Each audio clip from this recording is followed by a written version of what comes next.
Ya inicia Clic Noticioso en la emisora labuenaradiopanamá.com con los periodistas Rogelio Adonican y Rubén Polanco. Síguenos en redes sociales y haz tus comentarios. Somos Clic Noticioso. Buenos días, mis amigos oyentes de esta su emisora digital labuenaradiopanamá.com. Hoy miércoles 8 de septiembre de 2021 para llevarles a ustedes una vez más su programa radial Clic Noticioso, esta vez para abordar el tema de los hechos delictivos, las situaciones de violencia que se vienen dando repetidamente tanto en la ciudad capital como en el resto del país, una situación que es constante, balaceras en centros comerciales, balaceras en avenidas públicas, balaceras en restaurantes, ya han cobrado varias víctimas, es una situación que en medio de la pandemia se hace de manera continuada. Y para ello nos acompaña como de costumbre, como todas las semanas, a las 11 de la mañana, nuestro colega periodista Rogelio Adonican Osorio. Esta vez tenemos de invitado especial al profesor Orestes Arena. Él es profesor experto en Derecho Penal y Criminología, para que nos ilustre un poco, profesor, ¿por qué se dan estas situaciones o cuál es el panorama que rodea a la población panameña en medio de estas situaciones? Recientemente en Multiplaza asesinan a una persona en un estacionamiento. En la avenida Fernández de Córdoba se da una balacera en horas del día. Y así sucesivamente se han dado una serie de eventos, hechos delictivos que son de conocimiento público. Ya se hace como se está haciendo prácticamente una costumbre. Entonces, ¿de qué manera nos puede ilustrar usted a qué se debe esta situación? En medio de la pandemia tenemos que estar viviendo otras situaciones de violencia, temor en la ciudadanía, inseguridad. Muchísimas gracias, periodista Rubén Polanco, periodista Rogelio Adonican. La verdad, es un honor estar aquí en La Buena Radio Panamá, este medio tan prestigioso, conversando sobre uno de los problemas que más afectan a la ciudadanía panameña o que generan un, mayor impacto social, como es el tema de la criminalidad, la delincuencia. Primero, podríamos decirle que la delincuencia, aunque suene duro esto que voy a decir, es algo normal en toda sociedad. Toda sociedad que funcione adecuadamente es una sociedad que genera una serie de conductas desviadas, que genera una serie de delincuentes, genera un nivel de delincuencia. Eso no lo digo yo, eso lo dice, el filósofo Emil Durkheim, que él planteaba con su teoría de la anomia, que realmente una sociedad que funciona adecuadamente es una sociedad que produce niveles, bajos de delincuencia. ¿Cuál es el problema que nosotros estamos afrontando en Panamá? Y no diría que es un fenómeno únicamente de nuestro país, es un fenómeno regional, es el aumento o los niveles lastimosamente alarmantes de violencia, de delincuencia, de situaciones de una alta criminalidad que no corresponden ni con nuestro tamaño ni con nuestra población, y mucho menos con nuestra trayectoria o nuestra, por así decirlo, la historia o la evolución de la delincuencia en Panamá.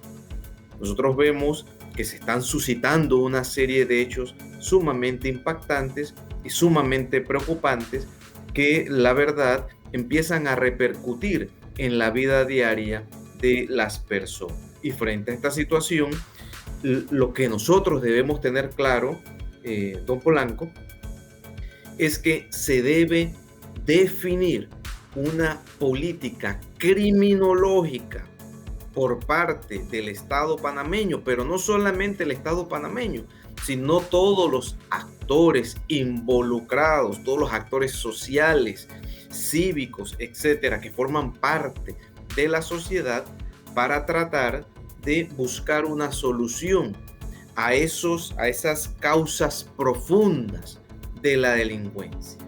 No solamente, los motivos inmediatos, sino los motivos más lejanos. Entonces, hacia allá debe abonar el Estado panameño en esa dirección, ver qué es lo que realmente está sucediendo, no tanto dejarnos llevar muchas veces por el famoso sentido común. Lastimosamente, el sentido común es el menos común de los sentidos. Y al momento de definir una política pública, como lo es la política criminológica panameña, digamos, esa estrategia debe responder a datos concretos y a datos reales. Por ejemplo, pensemos nosotros en el tema que últimamente se están creando una serie de legislaciones para proteger a las mujeres que no sean víctimas de femicidios o feminicidios. Ambos conceptos son válidos. Bueno, nosotros vemos que hay toda una promoción de la defensa de la vida de las mujeres. Y eso es importante y eso hay que mantenerlo. Pero cuando uno analiza las estadísticas, don Polanco y don Rogelio, y estimados radioescuchas, cuando uno busca, digamos, los datos duros, nos damos cuenta que casi el 90% de las víctimas de homicidios en general son del género masculino. No con esto queremos reducir o minimizar o decir que la política criminológica debe obviar completamente los femicidios. No, absolutamente no. Es un tema que se debe mantener, se debe generar conciencia en la población para reducir eso, hacerle entender a la sociedad panameña que bajo ningún motivo se le puede quitar la vida a una persona, en este caso a una dama, por el hecho de ser mujer. Don Orestes, en esta semana... Una política criminológica desarrollada correctamente debe tomar en cuenta eso. Adelante, Rogelio. Don Orestes, en esta semana se han visto varios casos. El último fue el de un banco donde salió herido un seguridad, y se han visto que se ha centrado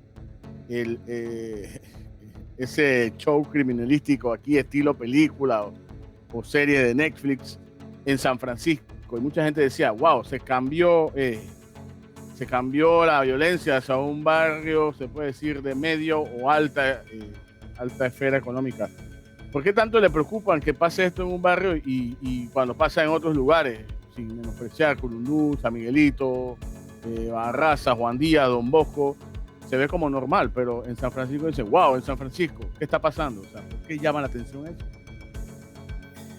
Bueno, llama la atención por un tema que esos hechos la sociedad no estaba acostumbrada a vivirlos en esos lugares. O sea, el tema de la delincuencia, sobre todo la vinculada al crimen organizado, la vinculada a la asociación ilícita para delinquir, al pandillerismo, la sociedad panameña entendía que estaba focalizada en algunos puntos específicos, en algunos, por así decirlo, guetos o barrios excluidos del desarrollo. Entonces, mientras ese problema se mantenía en esos lugares, la verdad no generaba tanto impacto social. Empieza a generar preocupación es cuando los sectores medios de la sociedad panameña empiezan a percibir que realmente pueden quedar involucrados en un hecho de este tipo, y que de repente alguien dice, bueno, después de una jornada de trabajo voy a ir, no sé, al cine, voy a ir a un mall a relajarme, a vivir en mi burbuja, sin, digamos, preocuparme por los problemas sociales del país, pero poco a poco esos problemas sociales empiezan a expandirse por todo el país. Es decir, es algo que explicaba el maestro Emilio Royo cuando él nos decía que debemos nosotros ser conscientes de los problemas sociales, los que conversábamos hace un momento, las causas profundas de la delincuencia, porque esas problemáticas van a generar una vorágine que nos pueden llegar a afectar a todos, y sencillamente cuando nosotros pretendamos abordar esta situación nos podremos dar cuenta que quizás sea tarde o el problema ha avanzado mucho, como en otras sociedades, como es el caso del Triángulo Norte a nivel centroamericano, el caso de El Salvador, Honduras y Guatemala, o el caso del problema de los carteles en México, que la verdad prácticamente las cifras de fallecidos es como si se encontrasen en una guerra civil. Decía el penalista y criminólogo argentino Zaffaroni que a cuentagotas en Latinoamérica nosotros estamos produciendo un genocidio poco a poco, pero cuando uno compara la cantidad de fallecidos, por ejemplo, frente a las bombas nucleares de Hiroshima y Nagasaki el 6-9 de agosto del 45, y compara esas cifras, compara esos números con los fallecidos, por ejemplo, en México, en Centroamérica, lo que incluye Panamá, nos damos cuenta que las cifras realmente no son tan distantes. Profesor, ¿qué tan lejos estamos en pensar que todo este tipo de acciones delictivas que se viven en el país son exportadas? O sea, vienen de afuera. Mucha gente dicen que ya prácticamente estamos sesgados por estos cárteles de Sudamérica y de México, y parte de esto traen su guerra a nuestro país. ¿Qué tan cierto puede ser esto? Porque también preocupa saber que aquí la policía siempre nos dice el mismo cuento. Sabemos cuántas pandillas hay, dónde están y quiénes son, pero no pasa nada. O sea, es increíble que a plena luz del día balean a alguien en una vía tan transitada como es, creo que eso se llama Vía Fernández de Córdoba, algo se llama eso ahí, donde está un supermercado antes del 100, para no decir el nombre.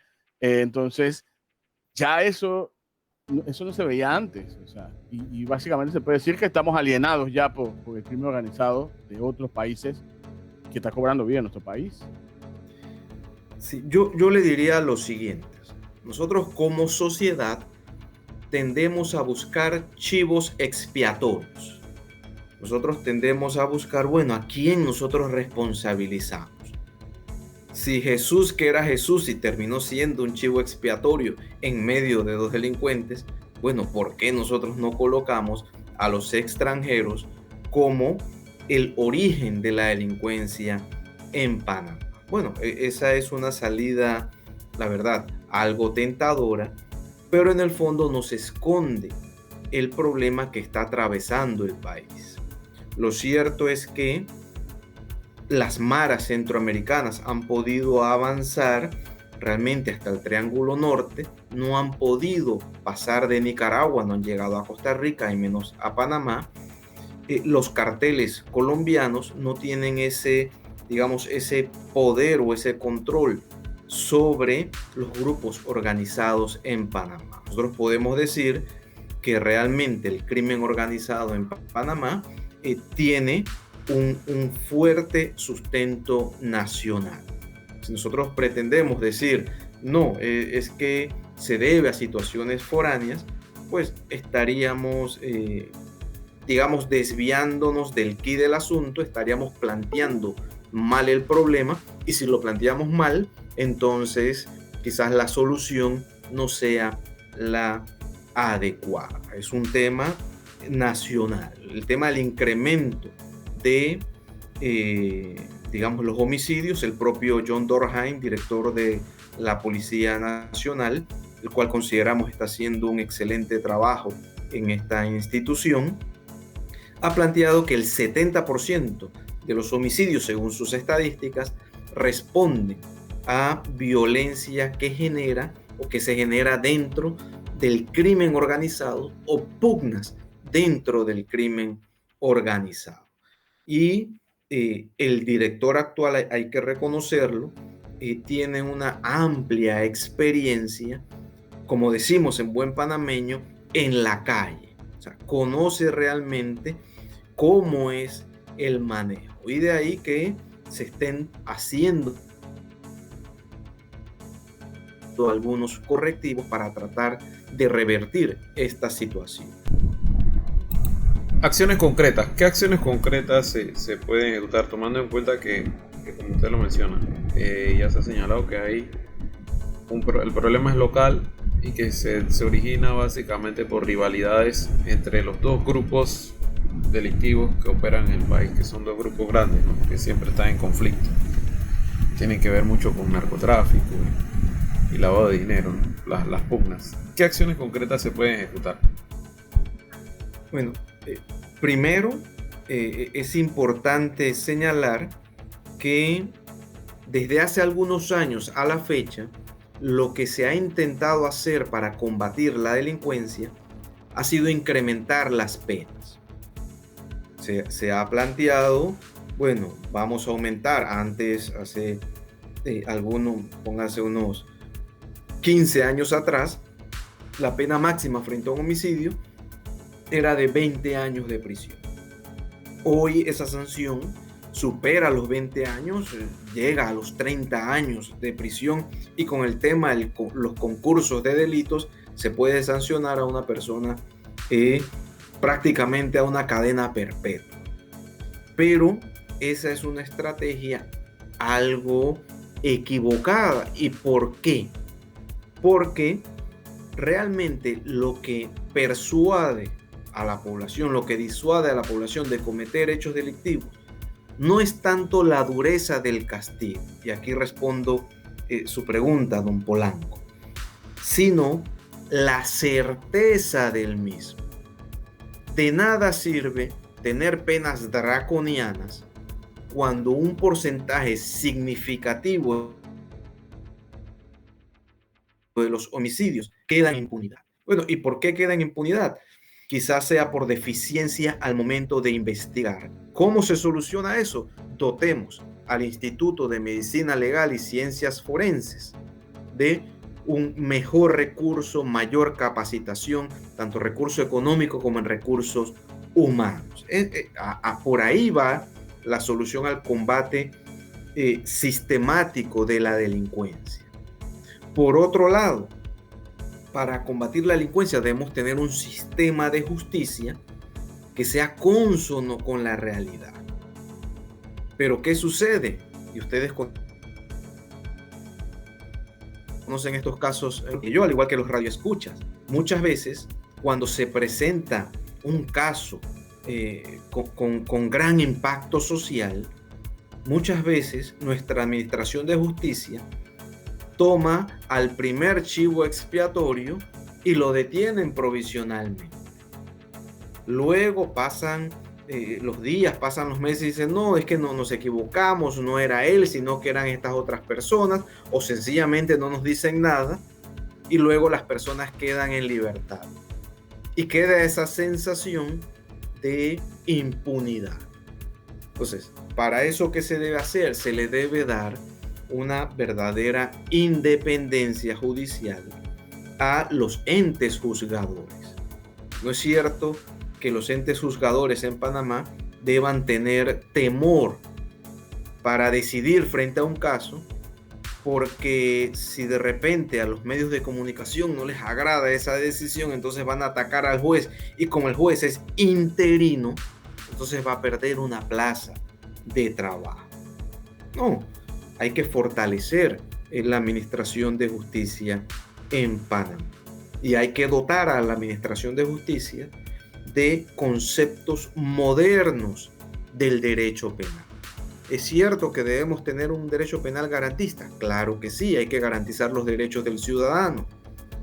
Pero no es cierto que por situaciones netamente probatorias, pero que realmente pueden acreditarse por distintas formas, sencillamente digan, no, es que como esta prueba está en copia simple y no está en copia autenticada, entonces vamos a sobreseer en ese caso y vamos a darle la libertad a ese individuo cuando existen tantas maneras de acreditar el hecho. Entonces va por ahí un poco la solución por parte del Estado frente a los hechos delictivos.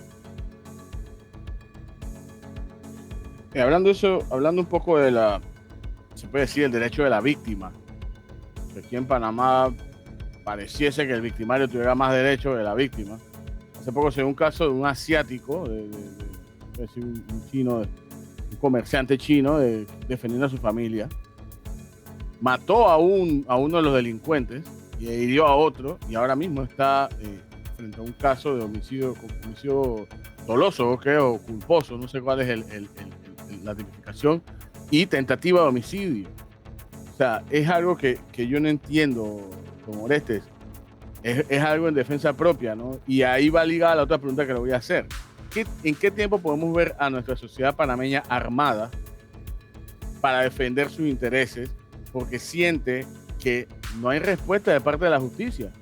En un momento el policía agarra al tipo y cuando llega acá dice, no, pero es que no llegaron a $500 lo que se robó, así que dale calle. Y el tipo sigue haciendo lo que sea, y yo imagino que es asiático, como nosotros en buen panameño decimos de Congo. Bueno, se aburrió de que no le digan respuesta. Sí, yo creo que nosotros podemos ver en otras experiencias, en otras regiones del mundo, los pros y los contras de armar a la población. Nosotros vemos, por ejemplo, países como Estados Unidos, incluso como Suecia, que es un país nórdico, que uno dice, bueno, es un estado de derecho consolidado, pero cada cierto tiempo, de repente, un miembro de esta sociedad decide armarse con un M16 y disparar contra otros ciudadanos. Entonces hay que ver los pros y los contras de permitir que la sociedad pues se arme hasta los dientes en una supuesta lucha contra la delincuencia. Siento que lo ideal es desarmar a la sociedad. Desarmar no solamente a la sociedad civil, sino también buscar las maneras que se pueden hacer de desarmar al crimen organizado. Y no por eso va a dejar de ser crimen organizado. Pensemos digamos, en los grupos organizados delictivos en Japón, como los Yakuza, que ellos, bueno, tienen sus refriegas internas, pero no andan disparando armas de fuego, sino que resuelven sus problemas pues a punta de cuchillos o de katanas. Eso porque se ha desarmado a esa sociedad. Creo que debemos buscar en esa dirección. Por otro lado, siempre se señala, ¿no?, que cómo es posible que un ciudadano se defienda de una agresión. Una persona que entra a hurtar a una casa, a robar a una casa o quién sabe hacer algo peor, y muchas veces esa persona que se defiende termina siendo procesada, y es como si la sociedad exigiera que todo aquel que alega de legítima defensa no debe estar en ningún proceso. Es que precisamente para eso es el proceso, para determinar, como en la gran mayoría de los casos se termina haciendo, que efectivamente se trató de un caso de legítima defensa. De hecho, nuestro Código Penal establece taxativamente que quien repele a un agresor dentro de su casa, entonces se presume que actúa en legítima defensa. No es que yo deba acreditar la legítima defensa, no, se presume, pero siempre es importante hacer la investigación. No vaya a ser que mañana o pasado alguien invite al profesor Orestes Arenas a su casa y de repente le den una puñera al profesor Orestes Arenas y aleguen legítima defensa. No, es que él estaba haciendo acá, no, pero es que yo fui invitado. Para eso es el proceso, para determinar que efectivamente se trató en los casos de homicidios dolosos, que no terminan siendo homicidios porque no son delitos, para ver si se trató pues, de una legítima defensa o realmente de un plan algo premeditado. Entonces, esa es la dirección que yo conduciría a la respuesta. Las estadísticas en Panamá, ¿qué reflejan? ¿Cómo estamos en cuanto a estadísticas? Tomando en cuenta de que estos hechos se han hecho de conocimiento público recientemente, pero había una situación extraordinaria durante la pandemia en la que prácticamente todos estábamos confinados. Entonces, ¿Habían tantos hechos delictivos cuando estábamos en confinamiento y no nos dábamos cuenta? ¿O es que ahora que la gente está saliendo, están volviendo a darse estos hechos? Ok, es interesante su pregunta. Más allá de la estadística, porque a veces la estadística es un número, algo frío que debe ser interpretado, yo sí me atrevería a decirle, bueno, dos cosas. Hay muchas contradicciones dentro de estos grupos organizados que quedaron en especie de suspenso durante la pandemia y que ahora se están resolviendo, por eso uno percibe ese incremento. Y por otro lado, también le diría que la delincuencia no es que se elimina, es como decía la maestra Aida Selles, la delincuencia evoluciona, la delincuencia muta, la delincuencia cambia. Entonces, realmente nosotros estamos viendo estos dos fenómenos, un fenómeno de acumulación en el tiempo de situaciones que se están resolviendo internamente ahora, y por otro lado, un fenómeno de mutación de la delincuencia. Hay quien decía, bueno, es que en el barrio corro más peligro, por eso voy a cambiarme de vivienda, voy a ir hacia otros lados que son más tranquilos. Pensaron quizás erróneamente que eso iba a garantizarles la seguridad, pero lo cierto es que la delincuencia mutó, cambió y se adecuó a las nuevas realidades. Entonces eso es lo que está sucediendo. En esa mutación se puede decir, profesores, que en esa mutación también están que ellos cambian de barrio también. Ellos se mudan, ellos cambian su estilo de vida, ya no compran en la central, sino compran en Multiplaza. Entonces puede ser parte de esto de que la gente se asombre, ¿no? De que se estén dando estos hechos delictivos en este sector que no era natural. Lo otro, por eso puede ser también parte de la pandemia en este momento, de que mucha gente también siente que había menos hechos delictivos y tenemos un toque de queda que me decían a mí muy chistosamente, puede ser que como el toque de queda es en la noche, bueno, ahora decidieron delinquir en la mañana. Puede ser.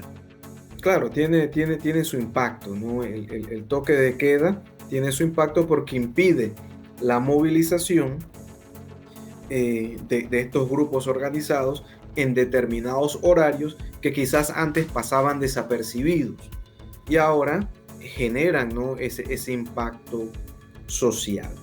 Pero en esta dirección, desde hace algunos años, Panamá tiene una estrategia nacional de seguridad ciudadana, que es la Estrategia Nacional de Seguridad Ciudadana 2017-2030, que busca, digamos, combatir este tipo de flagelos y reducir la criminalidad en Panamá. Aunque esta estrategia, claro está, no está exenta de críticas. ¿Y por qué no está exenta de críticas? Bueno, porque se enfoca en la delincuencia, llamémosla de mayor impacto. Pero bueno, ¿cuál es esa delincuencia de mayor impacto? Es la que más pasa en los medios. Pero hay un gran porcentaje de una criminalidad que le hace un gran daño al país, que muchas veces no tiene esa cobertura y no tiene, digamos, el Estado capacidad de combatir esta delincuencia. Por ejemplo, en todo Panamá se han colocado muchas cámaras para combatir lo que son robos, hurtos, etcétera, etcétera. Sí, pero esa es una estrategia enfocada a un tipo específico de delitos. Pero ¿qué hacemos con aquel delincuente, por así decirlo, de cuello blanco? ¿Qué hacemos con todos esos delitos que se están produciendo, se producen dentro de un sistema bancario, de aquel delincuente que quizás no sepa cómo sacar una cartera sin que nadie se dé cuenta, pero sí sepa cómo fundar y fundir un banco o cómo evadir determinadas jurisdicciones tributarias? Entonces, esa es una de las deficiencias, no solamente de la Estrategia Nacional de Seguridad Ciudadana, sino de en general la política criminológica panameña. Se enfoca en un tipo específico de delincuencia, dejando de lado la delincuencia de los poderosos, la delincuencia de cuello blanco, entre otras, lo que Zaffaroni denomina la delincuencia de los grandes grupos económicos. Así es, agradecemos entonces la participación del profesor en Derecho Penal y Criminología Orestes Arena. En el día de hoy estuvimos abordando las situaciones de delincuencia que se han dado, se han hecho frecuentes en nuestro país recientemente, han sido de conocimiento público, sobre todo a través de las redes sociales.